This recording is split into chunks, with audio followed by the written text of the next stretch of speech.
Hello everyone. तो पिछले episode में हमने देखा था कि कैसे यांग काई को आवाज आती है कि कोई सुमो की पिटाई कर रहा है और फिर अरीना के बाहर जाकर उसे देखने को मिलता है कि ये तो एल्डर के बच्चों की लड़ाई हो रही है जो कि एक दूसरे को बिल्कुल पसंद नहीं करते। ये वेजुआंग नाम का बंदा तो हमारे सुमो से बदला लेने के लिए इतना ज्यादा डेस्परेट हो गया था कि वो उसके साथियों को भी घुटने टेक कर माफी मांगने को कहता है। यांग काई को ये सब देखकर काफी ज्यादा गुस्सा आ रहा था, इसलिए वो खुद उस बंदे के साथ फाइट करने लग गया था। फाइट करते हुए यांग को पता था कि वेजुआंग के पास एक स्पेशल आर्मर है, तो वो अपनी यांग एनर्जी को वेपन की फॉर्म में क्रिएट करते हुए उस आर्मर को बीच में से चीर देता है। साथ ही वो अपने इसी स्पिरिचुअल वेपन को यूज करते हुए वेजुआंग को इतना ज्यादा टॉर्चर करने लगा था कि वो ये देखकर डर जाता है कि यांग काई कितना ज्यादा खतरनाक है। इस पार्ट के स्टार्टिंग में दिखाते हैं कि वेजुआंग यांग काई से कहता है कि अब मेरे साथियों ने तुम्हारे आगे घुटने टेक दिए हैं, अब तुम्हें क्या चाहिए। पर यांग काई को देखकर उसे समझ नहीं आता कि आखिर ये मुझे जाने क्यों नहीं दे रहा। इससे पहले कि कोई कुछ भी समझ पाता तभी तेजी से एक बंदा आगे आते हुए एक जबरदस्त स्ट्राइक यांग को दे मारता है। अपने ऊपर हुए इस अननोन अटैक से यांग काई काफी ज्यादा हैरान रह गया था।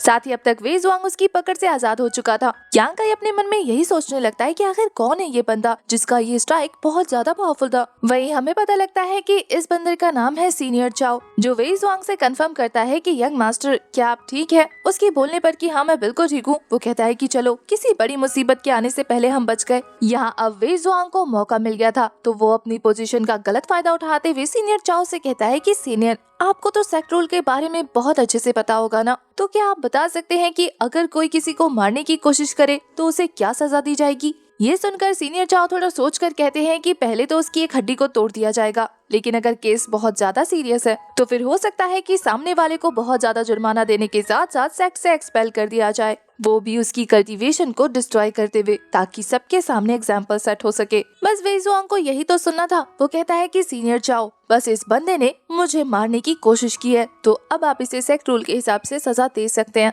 ये सुनकर यूटियान भड़कते हुए कह रहा था कि वेजुआंग आखिर तुम्हारी हिम्मत कैसे हुई इस तरीके से सबके सामने झूठ बोलने की। मिस्टर चाओ एनफोर्समेंट होल से थे, इसलिए वेजुआंग कहता है कि आपने तो खुद यहाँ पर देखा है ना, अगर आप नहीं आए होते तो ये मुझे जान से मार ही चुका होता। मिस्टर चाओ तो उसी के साथ थे। वो कहते हैं कि हाँ मैंने खुद अपनी आंखों से यांग काई के पास वेपन देखा है, अगर मैंने आकर सही टाइम पे उसे नहीं रोका होता तो वो यंग मास्टर को जान से मार देता। इसलिए वो अपने सभी साथियों को ऑर्डर देता है कि जाओ और जाकर इसकी पिटाई करके इसकी हड्डियां तोड़ दो। यांग काई चारों तरफ से स्टूडेंट से घिर चुका था, इसलिए वो कहता है कि तुम लोग भी तो यही कर रहे हो ना, मुझे झूठे इल्जामों में फंसाकर मुझे मारने की कोशिश, तो मैं तुम पर भी तो इल्जाम लगा सकता हूँ ना कि तुम लोग मुझे मारने के लिए यहाँ पर प्लान करके आए हो। यूतिन भी यांग काई का साथ देते हुए कह रहा था कि वैसे भी तुम दोनों एक ही टीम में हो, तो तुम तो उसका साथ दोगे ही ना। बस ये सुनकर तो सीनियर चाओ को मिर्ची लग जाती है। वो कहते हैं कि अगर तुम्हें हम पर यकीन नहीं है तो तुम शैडो हॉल से पूछ सकते हो, हम वहाँ के डिसाइपल हैं, किसी एक की तरफदारी नहीं करते। यूतिन कहता है कि अगर तुमने तरफदारी नहीं की होती तो तुम सिर्फ एक टीम की बातें क्यों सुनते,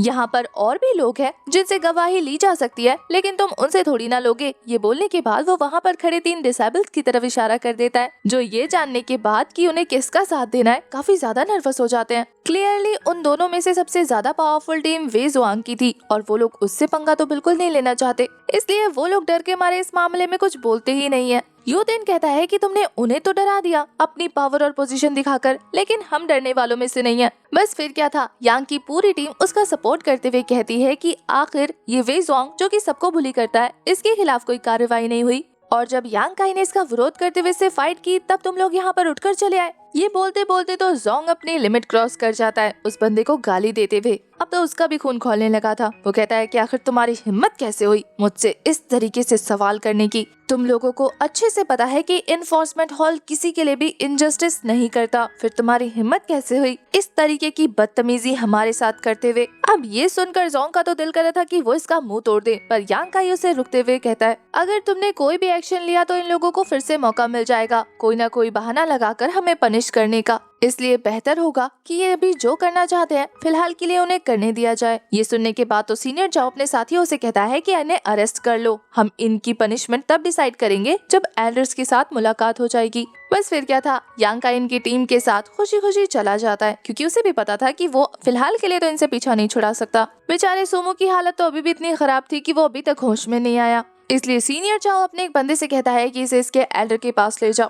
वे जुआंग को ये देखकर बहुत मजा आ रहा था। वो कहता है कि ध्यान रखना, वो लड़का आसानी से बच के जाना नहीं चाहिए। ये सीनियर चाओ से ग्रेट करते हुए कह रहा था कि आप फिक्र मत कीजिए, आपको परेशान करने के लिए मैं उसे सच में बहुत अच्छा मजा चखाने वाला हूँ। वो करते हुए कहता है कि बस उसे जान से मारना मत, मैं मारूंगा उसे अपने हाथों से। नेक्स्ट सीन हमें प्रिजन हॉल का दिखाते हैं, जहाँ पर यूतिन बेचारा यही सोचकर परेशान हो रहा था कि उसे नहीं पता था कि जिंदगी में कभी वो फॉरेस्ट प्रिजन में आकर रहेगा। यांग काई का कहना था कि ये सारी मेरी गलती है, पर मैं क्या कर सकता था, मैं अपने साथी को इस तरीके से पिटते हुए नहीं देख सकता ना। ये सुनकर तो यूतिन उसे थैंक यू बोलते हुए कह रहा था कि मास्टर सू हमें बिल्कुल नहीं छोड़ेंगे, आप फिक्र मत कीजिए, जैसे ही उन्हें होश आएगा ना वो हमें यहाँ से बचाने के लिए जरूर आ जाएंगे। यांग काई भी लाइक, मेरा रैंक तो इतना ज्यादा कम है कि मुझे तो सेकंड एलर और फर्स्ट एलर के बीच में हो रही लड़ाई के बारे में कोई भी आइडिया नहीं है, आखिर उनके बीच की प्रॉब्लम क्या है। यूतिन भी निराश होकर उसके बगल में बैठते हुए कह रहा था कि ये सारी चीजें ग्रैंड एलर से रिलेटेड है। सैक लीडर की बात आ जाने से यांग काई काफी ज्यादा क्यूरियस हो गया था। वो हमारे यूतिन से कहता है कि क्या तुम मुझे ये स्टोरी बता सकते हो। यूतिन बहुत ही सावधानी के साथ यांग को बता रहा था कि जैसे कि हमारे सुमो ब्रदर ने आपको पहले ही बता दिया था कि सैक लीडर के दोनों डिसाइपल्स के गायब हो जाने के बाद से वो पब्लिक अपीयरेंस देना बंद कर चुके थे।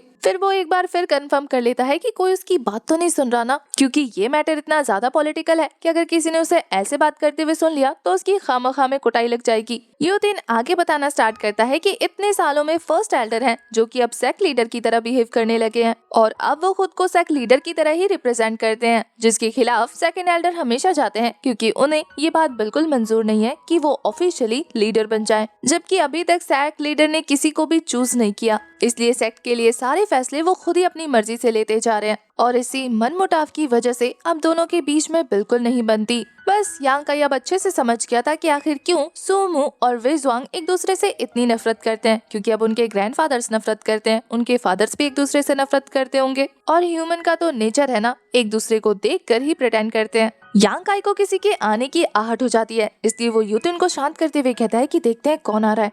सीन शिफ्ट होता है और हमें एल्डर मैंग को दिखाते हैं जो कि अपने अस्तबल के सारे घोड़े बेचकर आराम से आराम फरमा रहे थे, बिना किसी फिक्र और टेंशन के खराटे मार मार के सो रहे थे। तभी वहाँ पर तूफान की तरह सरसराती हुई हमारी सीनियर जिया पहुँचती है। वो एल्डर मैंग को जगाते हुए कह रही थी कि अंकल मैंग, आपको पता है अभी थोड़ी देर पहले क्या हुआ। बेचारे एल्डर मैंग तो धड़फड़ाते हुए उठते हुए कह रहे थे कि क्या हुआ। वो काफी ज्यादा परेशान होकर बताती है कि आपको पता है यांग काई ने वो जुआंग को घायल कर दिया, इसलिए उसे फॉरेस्ट प्रिजन में डाल दिया गया है। बेचारे एल्डर मैंग को तो ये न्यूज हजम करने में ही इतना टाइम लग जाता है। वो कहते हैं कि यांग काई ने वे जुआंग को मारा। वो कहते हैं कि मैं वे जुआंग को जानता हूँ, उसके ग्रैंडफादर इस सेक्ट के फर्स्ट एल्डर हैं। उसके ग्रैंडफादर अपने पोते को काफी प्रीशियस आर्टिफैक्ट्स गिफ्ट करते रहते हैं, तो उन ट्रेजर के साथ फाइट करने के बाद भी अगर यांग ने उसे हरा दिया है तो इसका मतलब ये है कि वो कायोन रियाल्म के थर्ड लेवल पर पहुंच गया है। इस बारे में सीनियर सिस्टर जिया को तो पहले से ही पता था, इसलिए वो हैरान नहीं होती, बल्कि वो बहुत ज्यादा परेशान होते हुए एल्डर मैंग से कहती है कि प्लीज आप इस बारे में सोचिए ना कि आप यांग को कैसे बचाएंगे। उसे इतना ज्यादा उतावला होता देखकर एल्डर मैंग कहते हैं कि तुम इतनी परेशान क्यों हो रही हो, क्या तुम उसे पसंद करती हो। एल्डर मैंग की दाढ़ी और बाल धूप में थोड़ी ना सफेद हुए,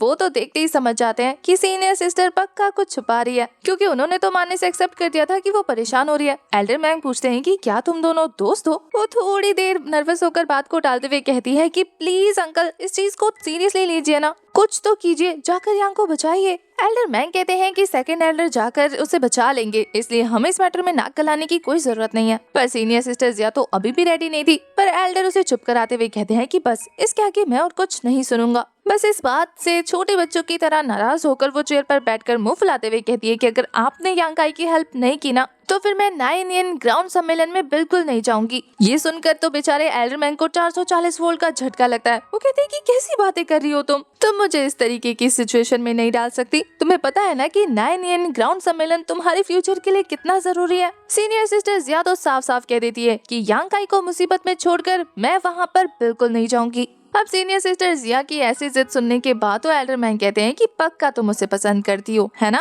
वो कहती है कि नहीं, ऐसी बात नहीं है, अगर यांग काई मेरे साथ यहाँ पर नहीं हुआ तो फिर वो मेरी हेल्प नहीं कर पाएगा ना उस सम्मेलन में। एल्डर ये सुनकर हैरान रह जाते हैं। थोड़ा सोचकर एल्डर मैन कहते हैं कि यांग काई तुम्हारी हेल्प कर सकता है। क्या वो यांग एट्रीब्यूट वाली टेक्निक को प्रैक्टिस कर रहा है? उसकी यांग एनर्जी कितनी प्योर है। सीनियर सिस्टर कहती है कि अब तक आपने जिसकी भी सबसे प्योरेस्ट एनर्जी देखी है ना, उससे भी 5 गुना ज्यादा प्योर है। ये सुनकर तो एल्डर मैन काफी ज्यादा सीरियस होते हुए कह रहे थे कि इसका मतलब ये है कि हम उसे कुछ भी नहीं होने दे सकते। और फिर वो वहाँ से निकल जाते हैं यांग को अपने तरीके से बचाने के लिए। इधर हमें एक बंदे को दौड़कर सोयान के पास जाते हुए दिखाया जाता है, सुमो की सिस्टर। वो जाकर बाहर से उसे रिपोर्ट करते हुए कह रहा था कि सीनियर सिस्टर सोयान, सोमू को वेजुआंग ने काफी बुरी तरीके से घायल कर दिया है और साथ ही उसकी टीम को भी प्रिजन में डाल दिया है। बस ये न्यूज सुनने के बाद तो सीनियर सिस्टर सोयान काफी ज्यादा गुस्से में अपना दरवाजा ओपन करती है। उसकी एनर्जी बहुत एक्सट्रीम थी। उस स्टूडेंट के लिए तो वहाँ खड़ा होना भी मुश्किल हो जाता है। सीनियर सिस्टर सोयान दरवाजा ओपन करते हुए कह रही थी कि ये घटना कब घटी थी।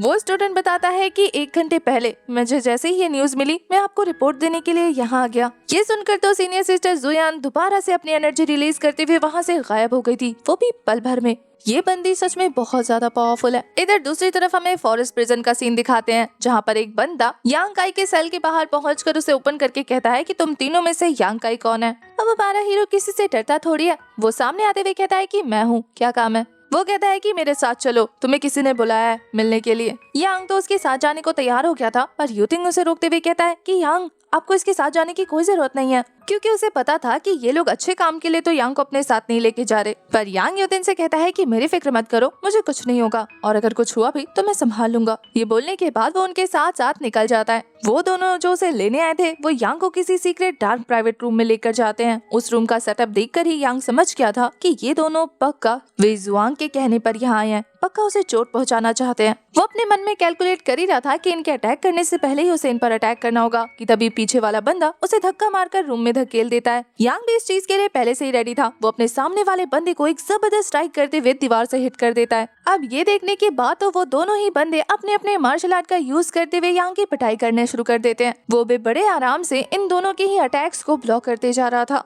थोड़ी देर की फाइट के बाद ही यांग काई को अकेले इन दोनों को संभालना मुश्किल होता जा रहा था, क्योंकि एक बंदा उसे किक करके दीवार से सटा देता है। इससे पहले कि वो उसे उठाकर जमीन पर पटक पाता, यांग काई उसे अपने पाँव से ब्लॉक करते हुए उठाकर पटक देता है। यांग काई उस बंदे को इंजर्ड करने के बाद बस राहत की सांस ले ही रहा था कि तभी एक जबरदस्त स्लैश आकर उसे दीवार से सटाकर काफी बुरी तरीके से इंजर्ड कर चुका था। और ये स्ट्रोक और किसी ने नहीं बल्कि सीनियर चाओ ने मारा था। उस डार्क रूम के अंदर एंटर होते हुए कह रहा था कि बस मैं इतने से ही हेल्प कर सकता हूँ, इसके बाद इस यूजलेस का क्या करना है वो तुम दोनों खुद देख लो। बस फिर क्या था, वो दोनों ही बंदे अपनी अपनी स्पिरिचुअल एनर्जी रिलीज करते हुए यांग की पिटाई करने के लिए आगे बढ़ने लगते हैं। पर यांग मौका पाकर जंप करके उन दोनों को ही खुद से दूर कर देता है। यहाँ वो अपनी भी यांग स्पिरिचुअल एनर्जी का यूज करते हुए उनमें से एक को स्ट्राइक करके दूर कर चुका था। यांग उन दोनों बंदों से पीछा छुड़ाकर तेजी से सीनियर चाओ के पास उसे किक करने को जाता है, पर वो बंदा तो उसके पाँव को पकड़कर उसे सेल की दीवार पर दे मारता है। इस हिट की वजह से यांग काई वहाँ पर पड़े सामान से टकरा गया था। यांग काई काफी ज्यादा कोशिश करने के बावजूद भी इन तीनों को बिल्कुल नहीं संभाल पाता। वो समझ जाता है कि पक्का ये दोनों लोग जो इंस्टिंक्ट ऑरा को रिलीज कर रहे हैं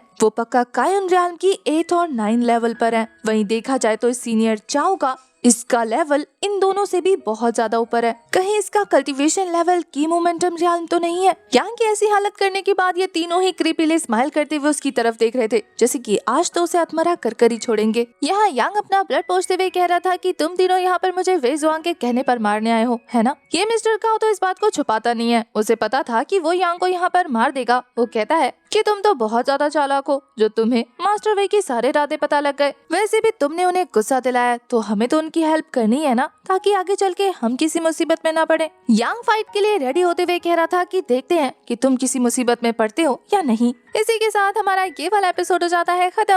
अब देखते हैं कि यांग को इस मुसीबत से कौन बाहर निकालता है। क्या आप नेक्स्ट एपिसोड के लिए एक्साइटेड है? कमेंट करके जरूर बताना। साथ ही मैंने एक न्यू एनिमे भी एक्सप्लेन किया है, अगर आपने अभी तक उसे नहीं देखा तो एक बार उसे चेक कर लीजिए। डिस्क्रिप्शन में और एंड स्क्रीन में आपको उसका लिंक मिल जाएगा।